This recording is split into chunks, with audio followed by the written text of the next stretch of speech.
So recently on the channel, we uploaded a video all about my disappointing trail running shoes of the year so far. You guys seem to really enjoy that video, but we do see the channel as this place of positivity where people can come along, watch some enjoyable running content, and hopefully get inspired to get out there running, whether it be on the road or on the trail. So we are back today with some much more positive content, and we are going to be taking a deep dive into all my standout running shoes of 2024 so far. So without further ado, let's dive into the video and let's check these shoes out.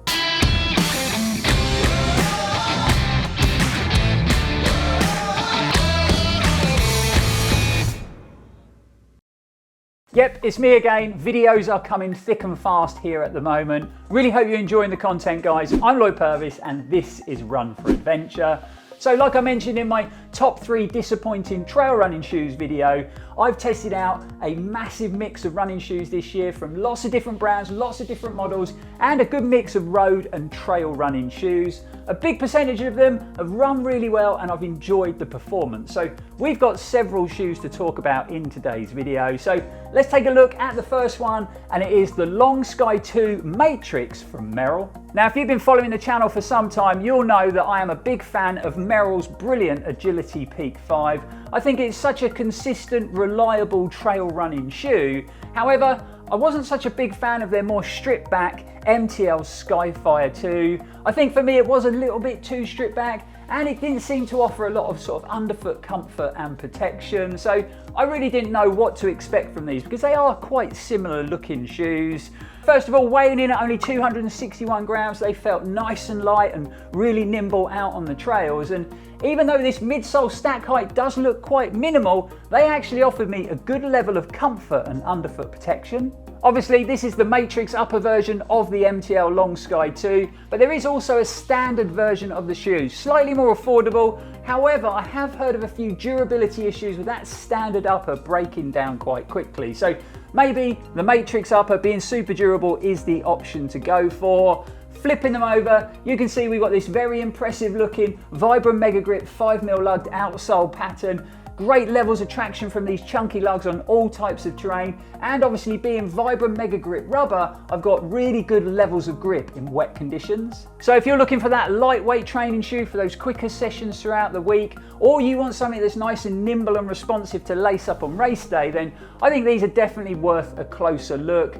I'd be more than happy to run them up to marathon or 50k distance, no problem. And you do get a slightly roomier toe box when you compare it to that of the Agility Peak 5. And this upper drains so well when you're running in wet conditions. So definitely one of the surprise shoes of the year so far for me when it comes to the performance of the MTL Long Sky 2 Matryx from Merrell. Sticking to the trails when it comes to shoe number 2, but it is at kind of the other end of the spectrum compared to the Long Sky 2 as far as sort of cushioning, comfort and performance goes, because this is a shoe that's designed for those nice steady long training runs throughout the week, or even when you're going to be spending a long time on your feet when you're running an ultra marathon in dry conditions. And it is New Balance's Fresh Foam X Hierro V8. When I took these out for their first run earlier in the year, it was actually my first experience running in this popular trail model from New Balance, and I really didn't know what to expect. And if I'm honest, I had always thought the Hierro was a little bit clunky and a little bit heavy for my liking, but that really wasn't the case, and I had a great time on that first run, and I've continued to enjoy these shoes ever since. And actually, when this video goes live, I should have just run the brilliant Freedom Racing Serpent Trail 50k in them. So hopefully I had a great day out on the trails and the Hierro V8 performed really well. Even though these aren't the lightest trail running shoe in the world, weighing in at 310 grams in a UK 10, this Fresh Foam X is a pretty light compound, so the shoe feels nice and balanced, so it actually runs a bit lighter than you'd expect. Speaking of this Fresh Foam X, offered me really good levels of cushioning underfoot, but it's not over cushioned, you know, and for a deeply cushioned trail shoe, it still feels nicely connected to the trails underfoot, and I found it pretty stable on more technical trails. Also, the upper seems to work well for my foot shape, so I get a nice, comfortable, secure lockdown around my midfoot, good hold in the heel, and you know, it's just one of those running shoes that I throw on and I don't really think about it while I run. It's just working well for me and nice and easy to run in. I suppose the only downside to these is we do get quite a small, shallow lug pattern on the outside. So 4mm lug depth, but very small lugs. So this really is a shoe that's designed for sort of spring, summer, autumn running here in the UK, and you can struggle a bit with mud. On that first run, it'd been wet in Cornwall and the woods were sitting pretty muddy in certain sections, and I did slip and slide all over the place when I was in some of them deep, boggy, muddy sections. But you know, this shoe isn't really designed for that type of running. But you do get Vibram Eco Step rubber, so grip is good, it's just traction where it does sometimes struggle. However, when you've got this shoe in the right sort of environment, so dry compacted trails or crossing over between dry trail and road, the Hierro V8 has performed really well. Up next is our first road running shoe on the list, and it comes from the guys at Hoka, and it is their lightweight neutral daily trainer, the Mach 6. And actually switching shoes there, you really do feel how light this shoe is. But you know, I've been a fan of their road shoes right from the start, right in those early days, and it was a very different time running in Hoka shoes then. I can remember running some of the big marathons in their road shoes and getting some pretty funny looks, if I'm honest. Or you'd see another runner coming the other way with Hoka shoes on, you'd give them this kind of secret hand wave. It was very different times, and it's amazing how far this brand has come now. It's actually been quite a long time since I laced up a pair of their road shoes, and I think it was actually the Rincon 3, so that was a long time ago. So I was excited to test out this lightweight Mach 6, and it really didn't disappoint out there on that first run. Weighing in only 237 grams in a UK 9.5 and running off a 5mm heel offset, it sounded perfect for me. Also, this upper has worked really well for my foot shape, although word of warning, it is very narrow in the toe box, so if you do have a bit of width to your foot, you might struggle in this, although they do offer a width fit in the Mach 6. But also, I think it does size a little bit short. So I got mine in a UK 9.5, but I think a UK 10 would have worked a lot better. It'd have given me that little bit more length, and it would have probably been more comfortable over those longer training runs. I've been a big fan of this supercritical foam midsole. It's felt very comfortable underfoot, well balanced, but it also feels like it's delivering lots of springy energy return, and that's whether I'm doing a nice steady recovery run or I'm up in the tempo in a faster session. And I really think that this is another one of those lightweight neutral daily trainers that is very versatile, so I can literally do every aspect of my run training in these, from long steady recoveries to quicker tempos and intervals, or even lacing them up on race day, whether it's a 5k or a marathon. So I really do think it ticks every box. So if you're looking for that sort of one-stop shop when it comes to your running shoes, then I think the Hoka Mach 6 is worth a closer look. The final shoe on today's list comes from the guys at INOV8, and it is their new Trailfly. So lots of change at the brand this year. I think some has gone down well, some not so well. There does seem to be quite a lot of negativity around the new rebranding and the new logo design, and some people feel that the brand's lost quite a bit of their identity, and I do actually agree with some of that, but I also think that a lot of the changes that have been made to their current lineup for me have been very positive, and I'm enjoying my time running in these. I've got a bit of a checkered history when it actually comes to INOV8 shoes, and they have been a bit sort of hit or miss over the years for me.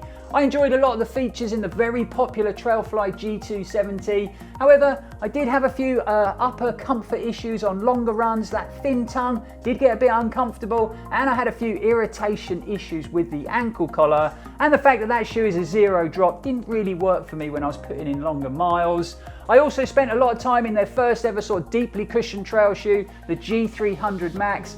I actually really enjoyed the performance of that midsole on a big mix of terrain, and the upper worked well for my foot shape, but that shoe was just way too heavy, and I think if it was 40 to 50 grams lighter, it would have performed a lot better. Happy to say I haven't had any of those above issues in the new Trailfly, and personally for me, I think this is the most consistent trail shoe that INOV8 have produced. Now, I don't have the widest foot shape in the world, but I am really enjoying this new anatomical fit that INOV8 are using. I've actually got my Trailflies in the standard version, but they do a width option. But you can see you actually get quite a lot of wiggle room in that toe box in the standard shoe.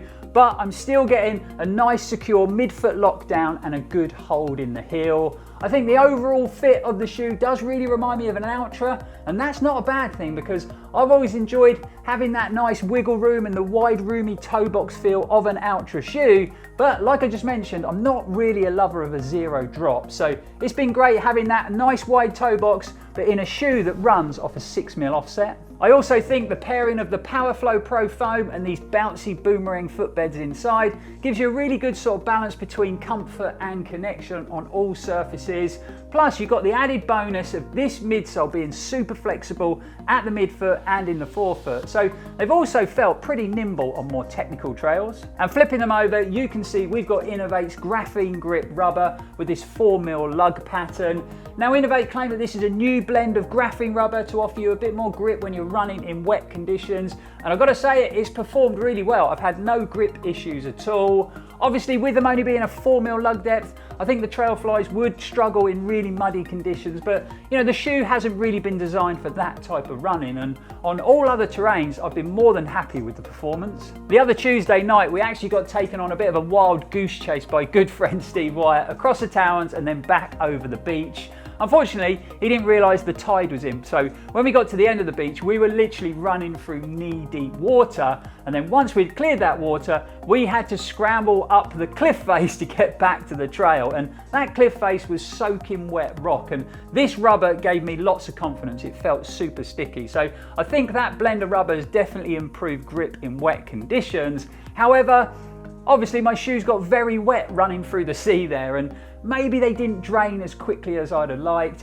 and I was running with sort of squelchy shoes for about 5 minutes, so maybe upper drainage could be better. So on that bombshell, there you have it, my standout running shoes of 2024 so far. I do have a few honourable mentions, you know, shoes that have performed really well that didn't quite make it on the list. The first one being La Sportiva's Prodigio. So very similar to the Trailfly. I personally think this is probably the best sort of all-round trail shoe that the La Sportiva brand has produced. It's looking a little bit beaten up at the moment because I actually wore them in the South Downs Way 100. La Sportiva UK contacted me and they'd seen my review of this shoe and they wanted me to put it to the ultimate test. So we went and ran 100 miles in it. This upper, super comfortable. The X-Flow foam midsole was very comfortable out there on that route, and it's a challenging route. It's very compacted, sort of rocky trails underfoot, and my feet felt really good at the end of the race. Only issue I had was a very small blister on the outside edge of my heel, and that was it. No blisters anywhere else, no black toenails or anything like that, and I think that's pretty good over 100 miles. I actually put the shoes on at the start of the race. They never came off my feet. I never changed my socks. I never even had to re-tie the laces over 100 miles. So like I say, this is a really impressive upper when it comes to fit and performance. I also like the fact that it retails for £125, so I think that's very reasonable, and I've actually seen them on sportshoes.com for only £112.50, and I think that's a great value price for a well-rounded trail shoe. And finally, I've got to mention the best looking running shoe of the year so far, and it is the awesome Salomon S-Lab Pulsar 3. I mean, this is a sexy looking trail shoe. Now, it hasn't just made it on the list for how it looks, it's also performed really well. And this is an exciting shoe to pull on your foot. And when I say pull on your foot, I really mean pull on your foot, because this booty style upper is very difficult to get into. But once you have forced your way in, it feels great. Super foot hugging, really secure, and you can hardly feel you've got a shoe on your foot. And then you pair that up with the fact that they only weigh in at 215 grams in a UK 9.5. So this is a super light trail shoe, and we've got that highly responsive dual compound energy foam midsole that actually, for a minimal trail shoe, offers good levels of comfort and energy return. You know, it really is one of those trail shoes that when I pull it on, it puts a big smile on my face. And we've also got a nice chunky 4.5mm lug on that outsole. So, you know, there are a few downsides. It's got to be one of the narrowest, if not the narrowest, trail running shoe I've ever run in. Crazy narrow in the toe and very narrow at the midfoot. and it is also pretty expensive at £190, but it really does remind me of some of those great S-Lab Salomon shoes of years gone by. So if you're looking for that lightweight, super exciting, really responsive, nimble trail shoe for those faster training sessions or for race day, then I would definitely recommend checking out Salomon's S-Lab Polster 3, as long as you've got a narrow foot shape. And on that note, it brings today's video to an end. Really hope you've enjoyed it, guys. I'd really like to hear your opinion on my choices. So what do you think about the shoes that I've been enjoying running in so far this year? Or even better, I'd love to hear about all the shoes that you've been enjoying in 2024 so far. So let us know all about that in the comments below. Don't forget, if you have enjoyed the video, to like, comment, share and subscribe, because it really is a big help here at the channel and would be greatly appreciated. We'll be back here with some more exciting running content very soon. Thanks for watching, and as always, stay safe and keep on running. I'm Lloyd Purvis and this is Run4Adventure. So like I mentioned in my now, if you've followed the channel for any period of time, you'll know that I'm a big fan of Merrell's brilliant